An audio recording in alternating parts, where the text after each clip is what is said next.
জয় রাধা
জয় নিতাই জয় গৌর। শ্রদ্ধেয় সমবেত উপস্থিত সকল গৌর ভক্তবৃন্দ ও আমার কৃষ্ণ ভক্তবৃন্দ এবং ও আমার আদ্যাশক্তি স্বরূপিণী মাতৃবৃন্দের শ্রীচরণে রইল এই অভাগিনী শ্যামলী দাসের অনন্ত কোটি কোটি ভক্তিপূর্ণ দণ্ডবোধ প্রণাম।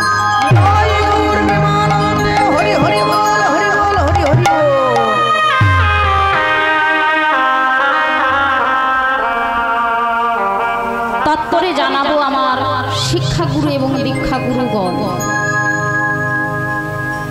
তাৎপরে জানাবো এই মহতীয় হরিবাসরে ব্রাহ্মণ এবং বৈষ্ণব মণ্ডলী সবাকার রাতুল রাঙা চরণে রইল অনন্ত কোটি কোটি ভক্তিপূর্ণ দণ্ডবোধ। তাৎপরে জানাবো আমার পূর্বে এবং আমার পরে যিনারা কীর্তন করছেন এবং করবেন সবাকার রাতুল রাঙা চরণে রইল ভক্তিপূর্ণ ভুলণ্ঠিত দণ্ডবোধ প্রণাম। বাবা এই কীর্তন জগতের মধ্যে অতি কনিষ্ঠাতম কীর্তনিয়া শ্যামলী দাস। বাবা আমি তো ক্ষুদ্রাতি ক্ষুদ্র জীব, এখানে অনেক বড় বড় কীর্তনিয়া কীর্তন করবেন, তিনাদের বদনে যে রস আস্বাদন করবেন, কৃষ্ণ প্রেম ভক্তির যে রস সুধা অমৃত বাণী যে আস্বাদন করবেন, বাবা আমি তো কিছুই জানি না, আমি জ্ঞানহীনা ভক্তিহীনা, আমার মধ্যে কৃষ্ণ ভক্তির বিন্দু মাত্র লেশ নেই। বাবা আমি আপনাদেরকে কি বা কৃষ্ণ কথা আস্বাদন করাবো, আর আমার এই বদন থেকে কি বা আস্বাদন করবেন? তা বাবা ভুল আমার হবে, আর ভুল হওয়াটাও স্বাভাবিক। আপনারা নিজ বাড়ির সন্তান মনে করে আমাকে ক্ষমা করিবেন। জয় জয় শ্রী গুরু গৌর প্রেমানন্দে হরি হরি বল হরি বল হরি হরি বল। তা বাবা আপনারা কৃপা করে এই অভাগিনীকে আপনাদের শ্রী রাতুল রাঙা চরণে আশ্রয় দেবেন। ভগবান বলেছেন আমার হইতে আমার নাম বড়, আমার নাম হইতে কিন্তু আমার ভক্ত বড়। কারণ ভক্তই তো প্রচার করবেন ভগবানের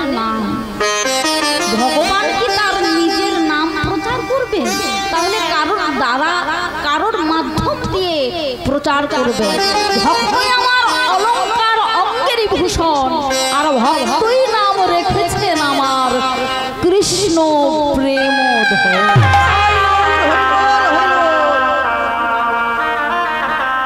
তাই তো ভগবান ভক্তকেই বড় করলেন। বাবা, ভারত ভূমিতে আমাদের জন্ম, তা ভারত ভূমিতে জন্মগ্রহণ করেও আমরা যদি হরি কথা কৃষ্ণ কথা সাধন করতে না পারলাম, তাহলে আমাদের জীবনটা কিন্তু কখনোই ধন্য হবে না। বলেছেন, আমার কথা নয়, মহাজন বলেছেন, ভারত ভূমিতে যার জন্ম যার সার্থক করি করো পরই উপকার। বাবা, পরের উপকারের জন্য এসেছি। এখানে যে আমার কমিটির দাদা ভাইরা কত কষ্ট করে অক্লান্ত পরিশ্রম করে প্রত্যেকের বাড়িতে বাড়িতে গিয়ে দুয়ারে দুয়ারে গিয়ে কাঙালের মতো আঁচল পেতে ভিক্ষে করছে। বাবা, ভিক্ষে করতে গিয়েও ওই কমিটির দাদা ভাইদেরকে অনেক কথাও শুনতে হয়েছে। বলছে, কিসের জন্য ভিক্ষে করছো? বোধহয় ব্যবসা করছো। না বাবা, আমরা বাঙালি, আমরা সনাতন ধর্মের মানুষ। যদি এই যে যুব সমাজ এই হরিনাম সংকীর্তনের প্রচার করবার জন্যই কিন্তু এত বড় অনুষ্ঠানটি আয়োজন করেছে, তাদেরকে যদি আমরা সহযোগিতা করতে না পারি, তাহলে আমাদের জন্ম বিফলে যাবে। অনেক কৈফিয়ত। কেউ বলছে, বলে টাকা নিয়ে ব্যবসা করবে নাকি? বাবা, দিতে না পারো, এক গ্লাস জল দেবে, কিন্তু মুখের উপরে কখনো মুখ ফিরিয়ে দেবেন না, তাতে অপরাধ হবে। তাই যিনারা যেমন পারবেন, যতটুকু পারবেন, কমিটির দাদা ভাইদেরকে সাহায্য করবেন। ইনারা প্রত্যেক বছরে বছরে যেন এই অনুষ্ঠানটিকে চালিয়ে যেতে পারে। আপনারা আমরা যদি না সাহায্য করি, তাহলে ইনারা এত বড় অনুষ্ঠান করবেন বা কি করে? শ্রী গুরু নিতাই গৌর প্রেমানন্দে। তাই যে যা পারবেন আমাদের কমিটির দাদা ভাইদের হাতে যার যেমন সামর্থ্য আপনারা তুলে দেবেন। কই উলুধ্বনি, কই উলুধ্বনি, একবার বলুন, প্রেমসে বলুন। সমর্থন করলেন কিনা জানবো কি করে? বলুন, শ্রী গুরু নিতাই গৌর প্রেমানন্দে। হরি হরি বল।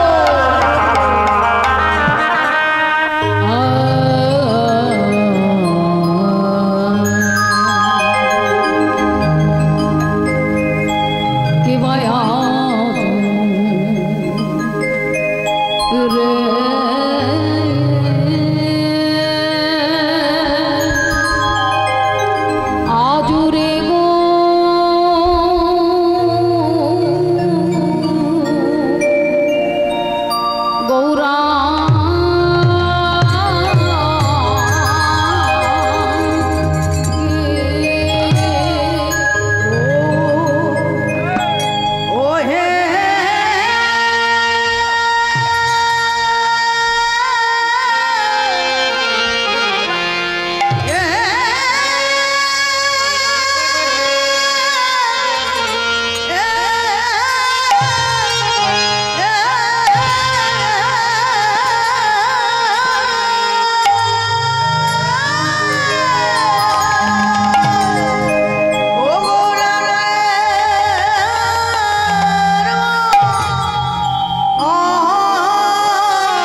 দণ্ডে দণ্ডে ভাবে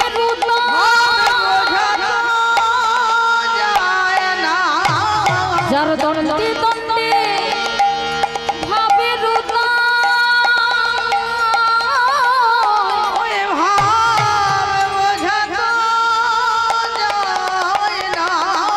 দেখো দণ্ডে দণ্ডে ভাবে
বাবা আজকে আমরা যে লীলা আস্বাদন করব আজকে লীলার আলোচ্য বিষয় হলো দান লীলা। বাবা মহাজন কি বললেন আজুরে গৌরাঙ্গের মনে কিভাবে উদিল নদিয়ার চাঁদ গোড়া দান শিরোজিল। তাহলে দান কাহাকে বলে, দান কোথায় করতে হয়, কেন আমরা দান করি, লীলার মধ্যে আমরা বহু কিছু জ্ঞান অর্জন করব এবং শিক্ষণীয় বিষয় কিছু পাওয়া যাবে। তাহলে দান কাহাকে বলে, পড়ে থাকা বস্তু যদি কাউকে দেওয়া যায় তাকে কি দান বলা যায়? কি গো মায়েরা, আমার সম্মুখে রয়েছেন সাধুগুরু বৈষ্ণব ভক্তবৃন্দ, আমার বাবারা তো ভালো করেই জানে পড়ে থাকা বস্তু যদি কাউকে দেওয়া যায় তাকে কিন্তু দান বলে না। তাহলে দান কাহাকে বলে না, নিজের কোনো প্রিয় বা মূল্যবান বস্তু যদি কাউকে দেওয়া যায় তাকেই বলা হয় দান। দানযোগ্য বস্তু নাস্তি। তাহলে যিনি দান দেবেন, সেই যাকে দান দেবেন সেই পাত্রটি যেন উপযুক্ত হয়, তাহলে দান করলে তবে সার্থক হবে, নইলে কিন্তু দান বিফলে চলে যাবে। তাই বললেন মহাজনগণ বললেন সৎ পাত্রে করো দান, অসৎ পাত্রে নয় সৎ পাত্রে করো দান। আর যিনি নেবেন তাকেও কিন্তু উপযুক্ত হতে হবে, দান নেওয়ার জন্য উপযুক্ত গ্রহীতা হতে হবে। তাই এখানে বাবা ব্রহ্মা বিষ্ণু শিব যার অন্ত খুঁজে পাননি, বাবা এই লীলা পরিবেশন আমি বা কি করে করব? তাই মোর মুখে বক্তা তুমি হও শ্রোতা, অনন্ত কৃষ্ণ কথা যা কহাইবে তাহাই তুমি আশা দিবে। তুমি আমার মুখে বক্তা, আমার মুখেই শ্রোতা, তুমি যেমন ভাবে বলাবে আমি তেমনি ভাবে তোমার সামনে আস্বাদন করব। তাই মহাজনের কথা কি বললেন, দান দেহ বলি গোরা ঘন ঢাকে, নদিয়া নাগরী সব করিল বিপাকে। ভগবান কি দান চাইছে, কি এমন দান চাইছে? হ্যাঁ বাবা, কি এমন দান চাইছেন ভগবান? বলছে ভগবান বস্তুখানা দিয়েছেন ওই বস্তুখানা আমাদের কাছে বিনিময়ে চাইছেন। কি দিয়েছেন? এমন কি মূল্যবান? কেন? এই যে মূল্যবান দেহটা দিয়েছেন, দান দেহ বলি গোরা ঘন ডাকা, এই মূল্যবান যে বস্তুখানা দিয়েছে অমূল্য সম্পদ, এই সম্পদখানা যখনই আমরা ভগবানকে দান করতে গেলাম, সূক্ষ্ম মন নিয়ে কি কখনো ভগবানকে পাওয়া যায়? কি বাবা, সূক্ষ্ম মন নিয়ে ভগবানকে পাওয়া যায়? যায় না। মনের মধ্যে যদি না রস থাকে তখন ভগবানের সেবায় কাজে লাগে না। সরস হইয়া সময় বুঝিয়া সরস হইয়া মিলুবি না করুকা। তাহলে ভগবানের কাছে কি যখন তখন যাওয়া যায়? তার কাছে যেতে গেলে কিন্তু কি করতে হবে? মূল্যবান সময়টারও প্রয়োজন, উপযুক্ত সময়। কোন সময় যোগে আসে যোগে যায়, যোগীর খবর কেহ নাহি পায়। আর যোগীর খবর পেয়েছে যে তিন পুরুষের ঠাকুর শেষে। তাহলে যোগে আসে যোগে যায়, ওই সময়টা নির্ধারণ করতে হবে। আর ওই সময় উপযুক্ত সময় যদি তার কাছে যেতে পারি তাহলে কিন্তু ভগবানের সেবা কাজে লেগে যাবে।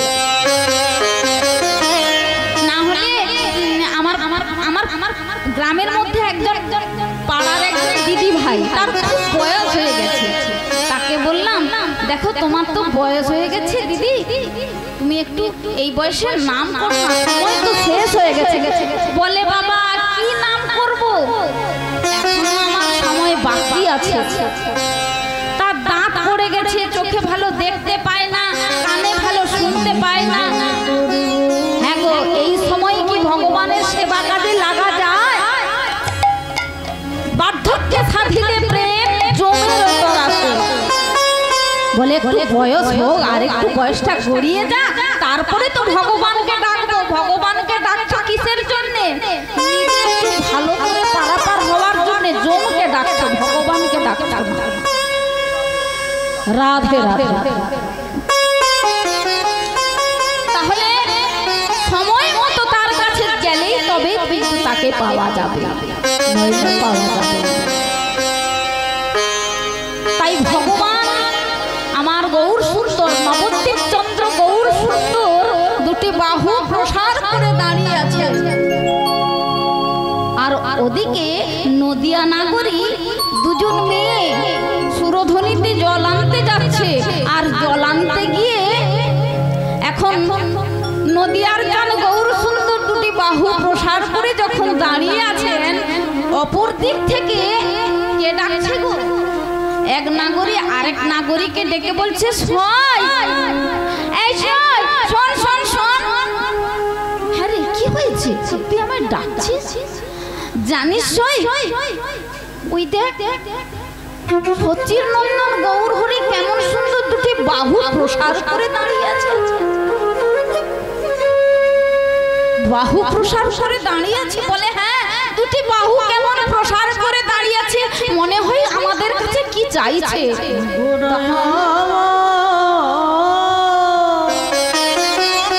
তখন আরেক নাগরী কাছে গিয়ে বলছে,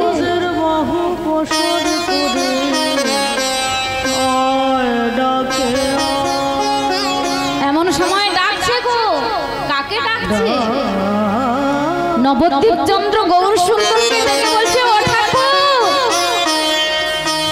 নিজের অঙ্গের অলংকার খানা খুলে দিয়ে বলছে, ও ঠাকুর এই যে নাও, তোমরা আমায় সোনা দানা দিচ্ছ, আমি তো এগুলো চাই না। তাহলে কি এমন চাও বলো? ও ঠাকুর বলো বলো বলো। সোনা দানা দিলাম কত,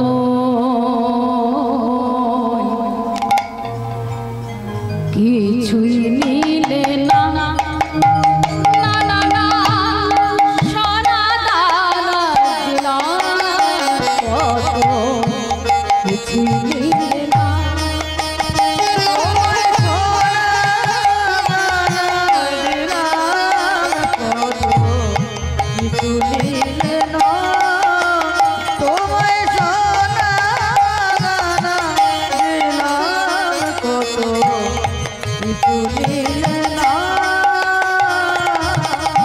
বলো বলো কিসের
বলো বলো কিসের একটি ঘোষণা মাম্পি বর্মন পিতা চতুর্ভুজ বর্মন মাম্পি বর্মন পিতা চতুর্ভুজ বর্মন তুমি যেখানে থাকো তোমার দিদা তোমাকে খোঁজাখুঁজি করছে তুমি দয়া করে তোমার দিদার সঙ্গে দেখা করো মাম্পি বর্মন পিতা চতুর্ভুজ বর্মন বাড়ি বিষ্ণুপুর পূর্ববাং তুমি যেখানে থাকো তোমার দিদার সঙ্গে দেখা করো তোমার দিদা খুব কান্নাকাটি করছে মাম্পি বর্মন তুমি যেখানে থাকো তোমার দিদার সঙ্গে দেখা করো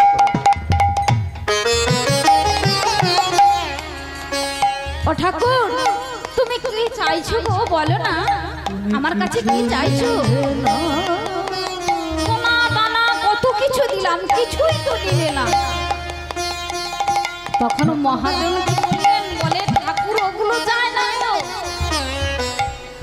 আমাদের নবদ্বীপ চন্দ্র গৌর সুন্দর যে অমূল্য সম্পদখানা দিয়েছেন এই দেহ সম্পদখানা তিনি চেয়েছেন তাই আমার কথা নয় বিশ্বকবি রবীন্দ্রনাথ ঠাকুর তার ভাষায় তিনি বললেন হ্যাঁ গো সরস না হলে ভগবানের কাছে যাওয়া যায় না তাই বিশ্বকবি রবীন্দ্রনাথ ঠাকুর তিনি কি বললেন স্বরূপ অরূপ সগুণ নির্গুণ দয়াল ভয়াল করি হে আমি কিবা বুঝি আমি কিবা জানি তাই ভেবে মরি তাহলে স্বরূপ অরূপ হ্যাঁ গো যখন কোনো মেয়ে ওই কলের কাছে কলসিটাকে নিয়ে যায় এখন তো প্রত্যেক বাড়িতে সজলধারা সাবমার্সিবল হয়ে গেছে আগে তো যেত কলের কাছে কখন যায় কলসির জলটা যখন ফুরিয়ে যায় তখনই কিন্তু তার কলের কথাটাই মনে পড়ে তাই বলেছেন আমার কথা নয় রবীন্দ্রনাথ ঠাকুর আরো একটি গান লিপিবদ্ধ করলেন সংসার যবে মন কেড়ে নই জাগে না যখন সংসার যবে মন কেড়ে নই জাগে না যখন সংসার যবে মন কেড়ে নয় জাগে না যখন প্রাণ সংসার যবে মন কেড়ে নয় জাগে না যখন তখন ঘৃণা প্রণমিত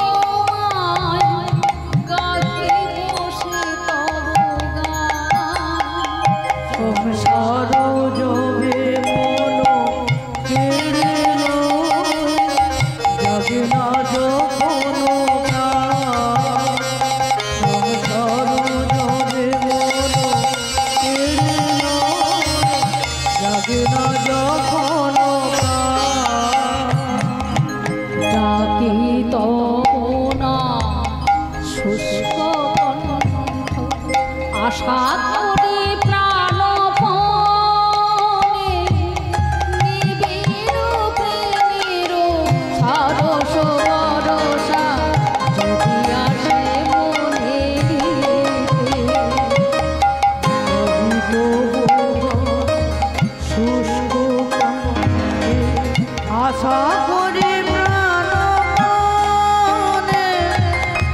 নিবিড় প্রেমের সরস বরস যদি আসে মনে রে। কি বললেন? রবীন্দ্রনাথ ঠাকুর বললেন, ডাকি তব নাম শুষ্ক কণ্ঠ আশা করি প্রাণপণে। হ্যাঁ গো, যখন আমার জন্ম হলো, জন্ম হওয়ার পরে আমাদের মনটাকে প্রথম কাকে দিলাম? প্রথমেই কিন্তু আমার মনটাকে আমার বাবা মাকে সমর্পণ করে দিলাম। একটাই মন, বাবা মা দুজনকে সমর্পণ করে দিলাম। তারপর যখন একটু বড় হলাম তখন আমার খেলার সহপাঠীদেরকে দিলাম। তারপর যখন আরেকটু বড় হলাম আমার বন্ধু বান্ধব, দাদু ঠাকুমা, কাকু কাকিমা, জেঠু জেঠিমা সবাইকে দিলাম। এবার যখন আমার বিবাহ হলো, বিবাহের পর আমার এই মনটাকে দিলাম আমার স্বামীকে সমর্পণ করে দিলাম। তারপর আমার ছেলে মেয়ে হলো, তাদেরকে দিলাম আমার ওই একটাই মন। তারপর কাকে দিলাম? তারপর আমার নাতি নাতনি সবাইকে দিলাম। তাহলে একটাই মন সবাইকে দিলাম, কিন্তু তাকে দিতে গিয়ে আমার মনের মধ্যে কোনো রস নেই। তাই মহাজন বললেন, ডাকি তো শুষ্ক কণ্ঠ আশা করি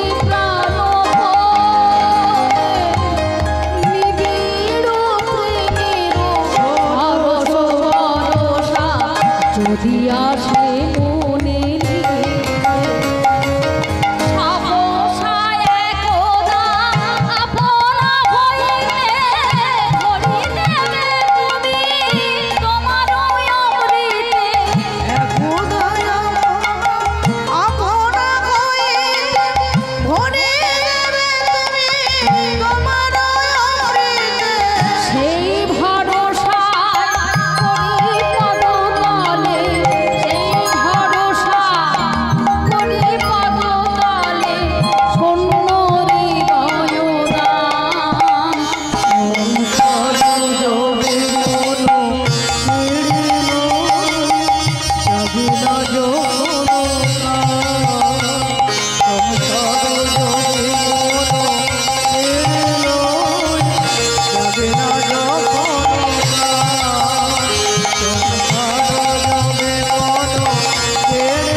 রস নেই।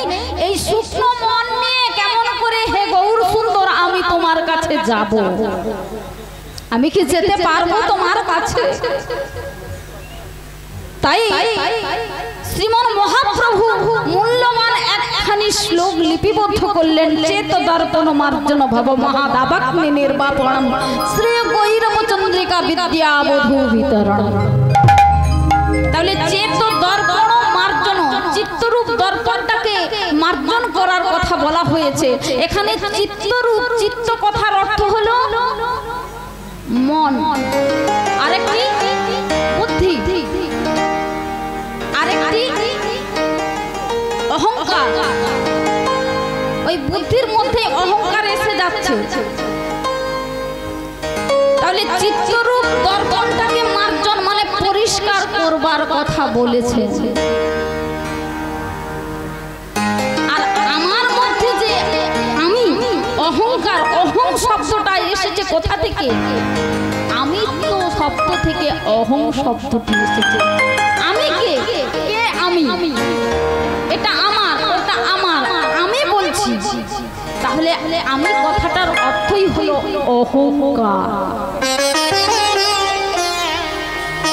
তাই মহাপ্রভু বললেন চিত্তরূপ দর্পণটাকে মার্জন করো, চেত দর্পণ মার্জন ভব মহা দাবাগ্নি নির্বাপণ।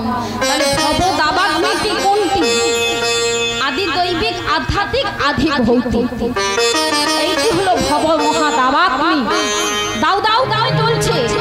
এই ভব মহা দাবাগ্নিটি নিভাতে পারে যদি সংকীর্তন রূপী প্লাবন যজ্ঞে একবার জগতের মাঝে প্লাবিত হয়ে যায়, তাহলেই দেখবে ওই ভব মহা দাবাগ্নি, ওই দাবাগ্নি শব্দের অর্থ কি গো? আগুন। আর দাবাগ্নি শব্দের অর্থ হলো আগেকার দিনে, এখন নয়, বহু বছর পূর্বের কথা বলছি, দাবাগ্নি কাহাকে বলা হয় ইতিহাসে লেখা আছে। গাছে গাছে ঘর্ষণ লাগলে, যেখানে জঙ্গলে আগুন লেগে যায়, ওটাকে বলা হয় দাবাগ্নি।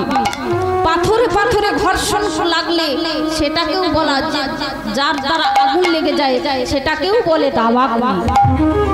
তাহলে এই ভব দাবাগ্নিটা দাউ দাউ করে জ্বলছে, নিভাতে পারে একমাত্র সংকীর্তন রূপে প্লাবন যজ্ঞ যদি জগতের মাঝে প্লাবিত হয়ে যায়, তাহলে সব কিছু শান্তি হয়ে যাবে।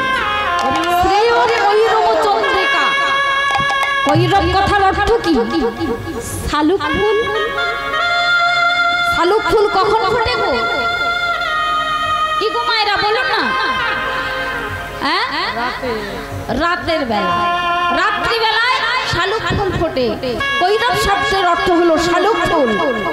ওই শালুক ফুল যখন প্রস্ফুটিত হয়ে যায় আর আকাশ থেকে চন্দ্র যখন শোভিত হয়, তখন কত সুন্দর লাগে, জগতের শোভাটি কত সুন্দর লাগে। শ্রেয় কৈরব চন্দ্রিকা বিদ্যাবধূ জীবন। তাহলে বিদ্যাবধূর জীবন স্বরূপ, বিদ্যাবধূ কাকে বলা হয়েছে? যিনি বিদ্যা থেকে জ্ঞান অর্জন করেছেন, যিনি নানা বহু শাস্ত্র অর্জন করে পাণ্ডিত্য লাভ করেছেন, তাকে কিন্তু বিদ্যাবধূ। বধূ শব্দের অর্থ হলো নারী জাতি। তাহলে নারীর সঙ্গে সমতুল্য করেছেন পণ্ডিত ব্যক্তিকে, জ্ঞানী ব্যক্তিকে। বিদ্যাবধূ জীবনম আনন্দম মুধিবর্ধনম প্রতিপদং পূর্ণাম আস্বাদনম। তাহলে আনন্দ কোথা থেকে পাওয়া যাবে? সংকীর্তন করতে করতে ওই সংকীর্তনের মাধ্যমে আমরা আনন্দ পাবো, তাই না? এসেছি কোথায়?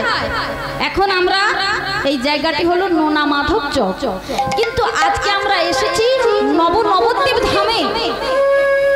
নব শব্দের অর্থ হলো নতুন, নূতন। তাহলে আমরা নবদ্বীপ ধামে এসেছি যখন একবার দুটি বাহু প্রসার করে, হাতে তালি দিয়ে, করতালি দিয়ে একবার দুটি বাহু তুলে, সবাই মিলে দুটি বাহু তুলে হরে কৃষ্ণ হরে কৃষ্ণ কৃষ্ণ কৃষ্ণ হরে হরে হরে রাম হরে রাম রাম রাম হরে হরে। কৃষ্ণ কৃষ্ণ কৃষ্ণ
তাই আমার শ্রীমন মহাপ্রভু শ্লোকের নিচে কি লিখলেন?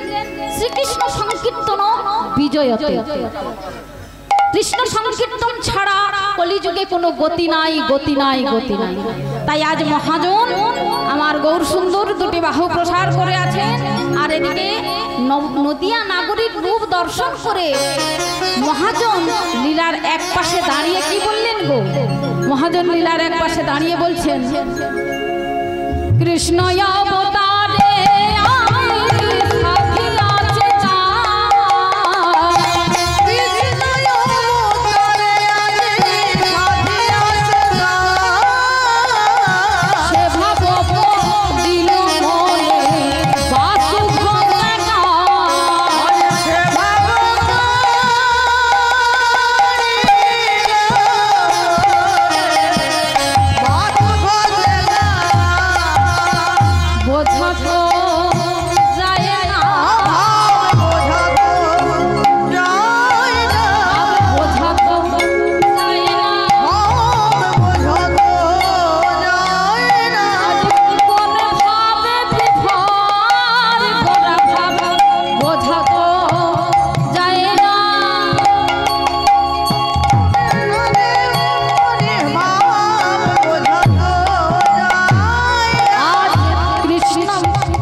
উপস্থিত সমবেত গৌর ভক্তমণ্ডলী সবাকার রাতুল রাঙ্গাচরণে আমাদের সম্প্রদায়ের পক্ষ থেকে কোটি কোটি ধন্যবাদ প্রণাম জানাই। আপনারা জ্ঞানী গুণী কীর্তনাদের মুখে কীর্তন শ্রবণ করেছেন এবং বড় বড় বাদকের সেই হাতে হস্তে আপনারা বাজনা মানে দেখেছেন বা শ্রবণ করেছেন। তো আমরা জানি না আপনাদের মনোরঞ্জন করতে পারবো না, সেটা আমরা জানি, কারণ ওনারা যে আধার দিয়ে যাবেন তাতে আমাদের যোগ্যতা এখনো হয় না। যাই হোক, আপনাদের শ্রীচরণ প্রান্তে আমরা আসতে পেরেছি, এটাই আমাদের পরম সৌভাগ্য। তো দু একখানা বাজনা বাজাবো। এখানে তো এই নোনা মাধব চক যে গ্রামটি, এখানে গান বাজনার বাদকের মানে কি বলবো খনি। এই খনিতে যে যত বড় কীর্তনে আসুক না কেন, এখান থেকে বেরিয়ে যাওয়া খুবই দুরাহ ব্যাপার। কারণ এখানে মাননীয় স্বর্গীয় শচীনবাবু ছিলেন, জানি উনি কীর্তনের সাগর ছিলেন। জানি না তিনি আজকে মানে স্বর্গাগামী হয়েছেন, ওনার চরণে কোটি কোটি ধন্যবাদ প্রণাম জানাই। উনি এখানে সাগর ছিলেন। তা যাই হোক, এখানে তিনি যে বীজ ধান রোপণ করে দিয়ে গেছেন, তিনার যোগ্যতার মূলে আমরা কিছুই জানি না। যাই হোক, যৎকিঞ্চিত দু একখানা বাজনা বাজাবো, বাজনার মধ্যে ভুল ত্রুটি থাকবে, নিশ্চয়ই আমায় চেনেন। বাজনার মধ্যে অনেক ভুল ত্রুটি থাকবে, নিজ গুণে ক্ষমা করে আপনাদের চরণ প্রান্তে ঠাঁই দিবেন, এইটুকু আপনাদের চরণ প্রান্তে আশা রাখছি।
জয় নিতাই।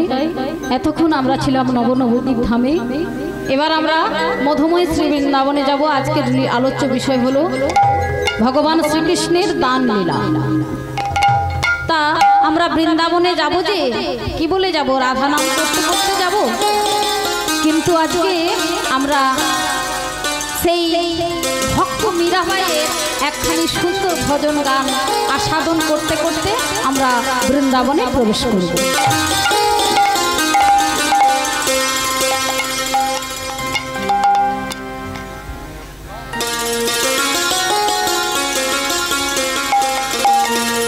হরে গা পা গা রে গা মা গা রে গা মা গা গা গা।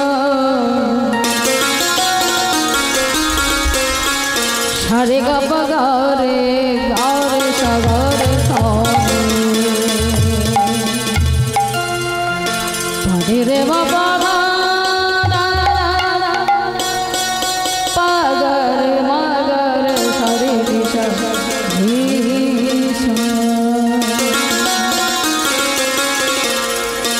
হ্যাঁ আঁখব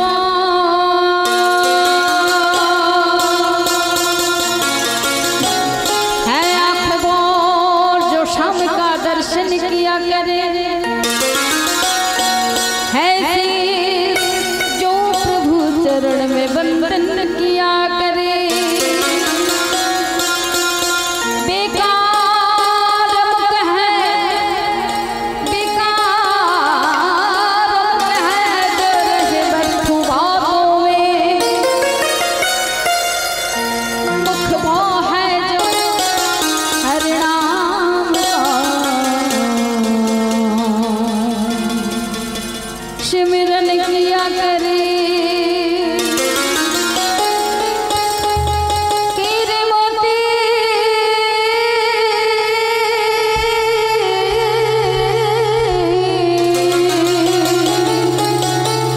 कीरे मोती से शोभा की हाथ है जो हाथ भगवान का पूजन किया करे বাবা ভগবান আমাদেরকে দুটো হাত দিয়েছে একখানি বদন দিয়েছে কেন বলুন তো বদন দিয়ে হরি নাম করবার জন্য আর এই হাত দিয়েছে তার সেবা কাজে লাগবার জন্য ওই হিরে মণি মুক্ত জহরত এগুলো যদি পরিধান করলে কি হবে গো অন্তরের মধ্যে অহংকার জন্মে যাবে ভক্ত মীরাবাই হলেন রাজার কন্যা তার রাজার বাড়িতে কিসের অভাব সোনা দানা গহনা কাঠি কিছু অভাব আছে কি নেই কিন্তু সব কিছু পরিত্যাগ করে দিয়ে আজ মীরাবাই ভিখারিনী মীরাবাই হয়ে গেরুয়া বসন পরিধান করে গোবিন্দের দরজায় এসে দাঁড়িয়েছে তাই বলেছেন এই সোনা দানা গহনা গাঠি এগুলো পরিত্যাগ করে ভিখারি বৈষ্ণবের বেশ ধারণ করে তার সেবা কাজে লাগো মর কর ভি আমার নাম है उस जीव का जग में प्रभु प्रेम में बलिदान दो जीवन किया करे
যাবে না।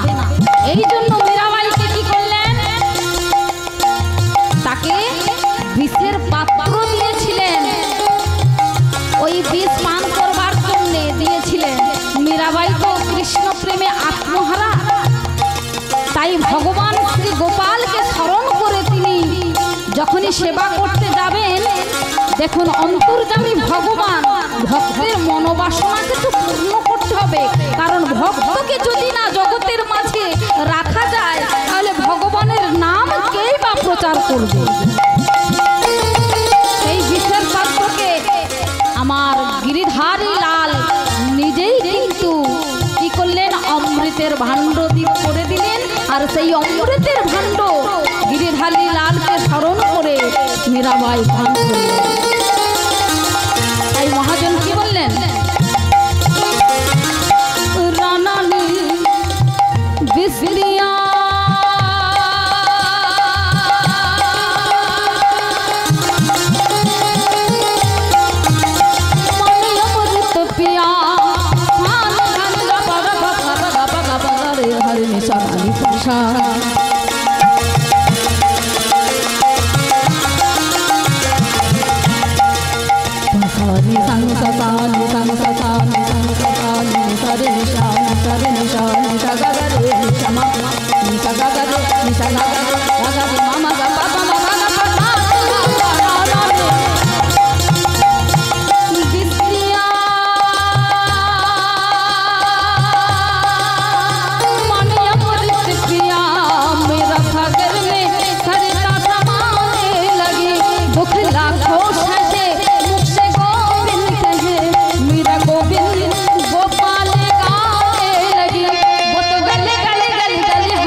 बन के जोगन चली, बन के जोगन चली, बन के जोगन चली।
হরে কৃষ্ণ জয় রাধেশ্যাম। সকল ভক্তবৃন্দদের চরণে নিবেদন জানিয়ে আজকে যে লীলা কীর্তন পরিবেশন হচ্ছে, এই পরিবেশন যিনি করছেন মাননীয় শ্যামলী দেবী, ওনাকে নব উদীয়মান চৈতন্য সংঘের পক্ষ থেকে 20 টাকা দিয়ে প্রণামী করা হচ্ছে। ওই সঙ্গে যে ছোট ছেলেটি করতাল বাজাচ্ছে, ওনাকে গিরিধারী দাস, বাড়ি নোনামাধব চক, 20 টাকা দিয়ে পুরস্কৃত করছে। আশা করি সকলে হরিধ্বনি সহকারে সমর্থন করবেন। শ্রীগুরু নিতাই গৌর প্রেমানন্দে। হরি হরি বল, হরি বল, হরি হরি বল।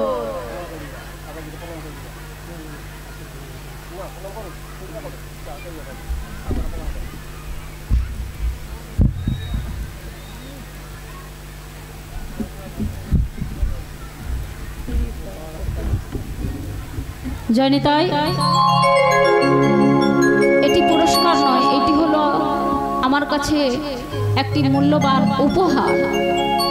বাবা আমাকে ভালোবেসে নয়, আমার বাড়িতে গোপাল আছে, সেই গোপালের নামকে ভালোবেসে, প্রভুর নামকে ভালোবেসে যিনি এই উপহারটি আমাকে দিলেন গোপাল সেবার জন্যে, তা বাবা আমারও তো কিছু দেওয়ার থাকে। ভগবান বলেছেন ন প্রত্যং ন প্রদধ্যেয়তে। কোনো ভক্ত যদি কিঞ্চিত মাত্র কিছু দেয় বাবা, তিনি যদি কিয়দংশ দেয়, কোনো ভক্ত যদি দেয়, ভগবানই কিন্তু তার দুহাত ভরে তার সবকিছুই পরিপূর্ণ করে দেন।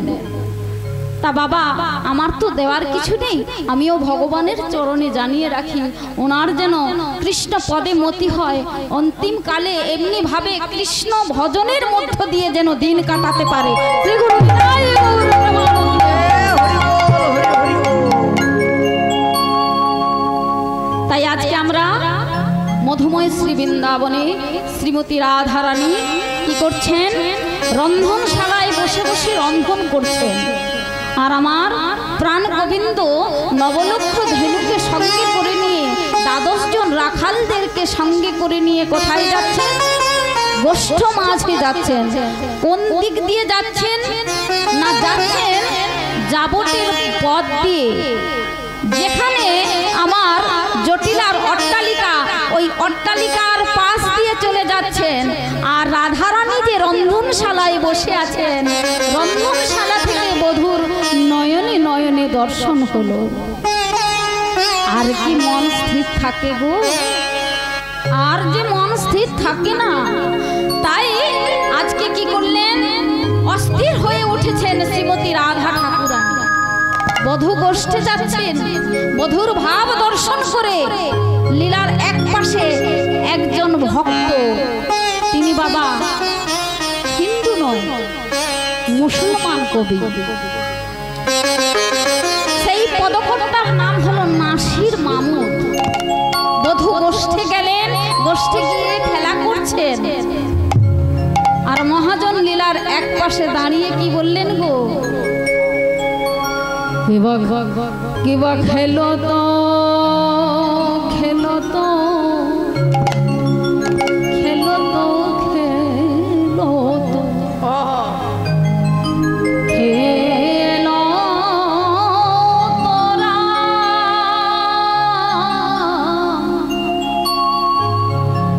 সুন্দর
কাদেরকে নিয়ে খেলা খেলছেন গো? মহাজন পদের ভাষাতে বললেন গোবিন্দের তো অনেক রকমের শাখা আছে, কিন্তু এখানে কাদেরকে নিয়ে খেলছেন? প্রিয় শ্রীদাম সুদাম মেলে কাপনা কানায়া ফির গেলে। আজি প্রিয় শ্রীরাম সুদামলি তপনা তনয়া তীরে গেলি। প্রিয় শ্রীদাম সুদাম মেলে কাপনা কানায়া ফির গেলে। প্রিয় শ্রীরাম সুদামলি তপনা তনয়া তীরে গেলি। কাদেরকে নিয়ে খেলছেন গো? শ্রীরাম সুদাম। গোবিন্দের তো অনেক শাখা আছে, বিদুর সেও শাখা, অর্জুন সেও শাখা। এদেরকে নিয়ে খেলছেন না, তাহলে পদের ভাষায় বলা হয়েছে শ্রীরাম সুদাম এদেরকে নিয়ে খেলা খেলছেন। আর কাকে নিয়ে খেলছেন গো? সঙ্গে নবলক্ষ ধেনু আছে না? ধবলি শ্যামলি অবধি অবধি। ধবলি শ্যামলি আউরে আউরে। ধবলি শ্যামলি অবধি অবধি। ধবলি শ্যামলি আউরে আউরে। কারো চলো কারো রে খেলে রাম রাম রাম রাম কানা।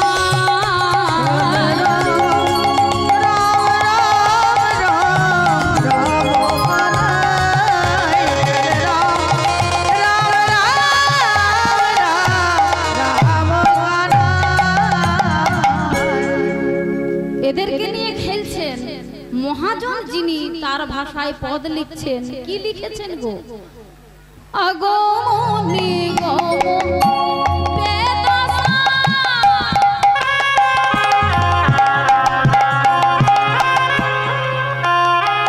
আহায় আগমনি গম বেদসা লয় করত কুঠু বিহার গো বেদসা লয় করত কুঠু বিহার। আহা শ্রীরাম মনন্দ কি আশা।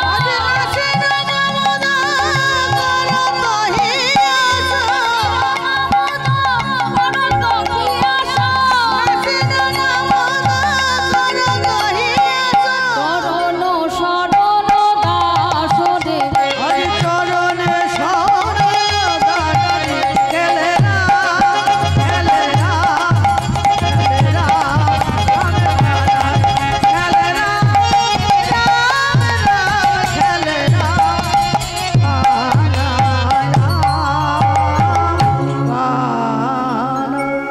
আজ আমার গোষ্ঠ মাঝে খেলা খেলছেন বিনোদ বিহারী। খেলা খেলতে খেলতে হঠাৎ দেখতে পেলেন কাকে গো? প্রিয় সখা, প্রিয় নম্র সখা আর মরম সখা শ্রীরাম সুদাম রাম বসুদাম স্তোক মধুমঙ্গল বটু ব্রাহ্মণ সকলেই রয়েছে। এখন সকলে যখন রয়েছে, সবার কাছে কি মনের কথা খুলে বলা যায়? গোবিন্দের তিন প্রকারের সখা, প্রিয় সখা, প্রিয় নম্র সখা আর মরম সখা। প্রিয় সখা শ্রীদাম সুদাম, প্রিয় নম্র সখা দাম বসুদাম, আর মরম সখা কাদেরকে বলা হয় গো? মরম সখা যাদের কাছে মনের কথা খুলে বলা যায়। সবাই কি মরমিয়া হতে পারে গো? সবাই কিন্তু মরমিয়া হতে পারে না। তাই আজকে গোবিন্দের মরম সখাকে, মরম সখা হলেন সুবল। এখন সুবলকে দেখে মনে হচ্ছে আহারে সুবলের বদনখানি ঠিক হুবহু রাধা রানীর মতো। এরা হলো জ্যাঠ দুটো খুঁড়তো ভাই বোন। এখন এই যে সুবল, সুবলকে দেখে বলছে, এ সুবল, সুবল জানিস আমার না রাধার কথা মনে পড়েছে, পারবি আমার প্রেমময়ীকে আমার কাছে এনে দিতে? প্রেমময়ীকে তোর কাছে এনে দেব, কিন্তু আমি কি করে দেব? আমি তো পারবো না দিতে, কিন্তু তোকে এনে দিতেই হবে। এই কথা বললে তো আমি মানতে পারবো না, তোকে এনে দিতেই হবে। সঙ্গে সঙ্গে, হ্যাঁ গো, এদের মধ্যে আরো একজন রয়েছে, রাধারানী আর সুবল, আরেকজন কে আছে? চন্দ্রাবলী। চন্দ্রভানু রাজার একমাত্র কন্যা হলো চন্দ্রাবলী। এ কিন্তু রাধারানীর খুড়তুতো বোন। চন্দ্রাবলী কিন্তু কিভাবে তৈরি হচ্ছে ছোট থেকে, চন্দ্রাবলীর মনটি কুটিল প্রকৃতির, সব সময় নিজের ছাড়া আর কাউকে বোঝে না। সে সব সময় জানে গোবিন্দ আমার, কিন্তু রাধারানী ভাবে গোবিন্দ সবার। এখন হঠাৎ একদিন কি হলো না, বধূ তো গোষ্ঠে গিয়েছে, আর ওই গোষ্ঠে গিয়েছে যখন রাধারানী মনে মনে করছেন, না আমাকে আর বিলম্ব করা যাবে না, আমার বধূর জন্য একখানি মালা গেঁথে পাঠাতে হবে। তাই বধূর জন্য পুষ্প দিয়ে বিনি সুতোর মালা তৈরি করে কার হাতে দিয়েছে? বৃন্দাদুতি সখীর হাতে দিয়েছে। বলছে, সখী যা আমার বধূর গলে মালাখানি পরিয়ে দিয়ে আয়। এই বলে কি করেছেন বৃন্দাদুতি সখী? গোষ্ঠ মাঝে গিয়ে দেখলেন সঙ্গে দাদা বলরাম আছে। বাবা এখন তো ভাসুর শ্বশুর কেউ কিছুই মানে না, মানে কি কি গো, মাথায় তো ঘোমটা নেই, চলে গেছে। কোনটা বাড়ির বৌমা আর কোনটা বা বাড়ির মেয়ে কিছু বোঝা যায় কি? শ্বশুর যদি বলে এটা আমার বাড়ির মেয়ে, আরে ছেলে বৌমা তার সম্পর্কটা আলাদা, আর মেয়ের সম্পর্কটা আলাদা। মেয়ে হলো নিজের, আর মেয়ের মতো হলো বৌমা, সে কিন্তু মেয়ে নয়। হবে না কেন? বাড়ির মেয়েকে চিনবেন কি করে, আর বাড়ির যে বৌমা তাকে চিনবেন কি করে? বাড়ির মেয়েও যা পড়ছে আর বাড়ির বৌমাও তাই পড়ছে, চেনা যাবে? চেনা বিষম দায়। কিন্তু এখনো অনেক জায়গাতে আছে, এখানেও দেখছি তো মায়েদের কত সুন্দর মাথায় ঘোমটা দেওয়া আছে। মা বলিতে প্রাণ করে আনচান, চোখে আসে জল ভরে। মায়ের কপালে কত সুন্দর সিন্দুরের ফোঁটা, কত সুন্দর দেখতে। হরি বল। যাই হোক, এখন বৃন্দাদুতি দেখেছে যে ওখানে বলরাম আছে, তাহলে কোন বয়োজ্যেষ্ঠ মানুষ আছে, তার সামনে তো আর মধুর সম্পর্কের কথা বলা যায় না। তাই রাধারানীর গাঁথা মালা নিয়ে বৃন্দা সখী ইশারা করে বললেন, বধূ এই যে কদম্ব বৃক্ষ আছে, এর বৃক্ষের কোটরের মধ্যে আমি মালাখানি রেখে দিয়ে গেলাম, তুমি সময় মতো পরে নিও। এখন কি করলেন? কোটরের থেকে মালা দেখলেন কে? গাছের ডালে ছিল একখানি কাক। ওই কাকখানি ঠোঙার মধ্যে কি আছে না ভেবে ভাবছে বোধহয় ভালো মন্দ সুস্বাদ খাবার আছে, তাই খাবার খানা নিয়ে ওই ঠোঙাটা ঠোঁট দিয়ে তুলে নিয়ে চলে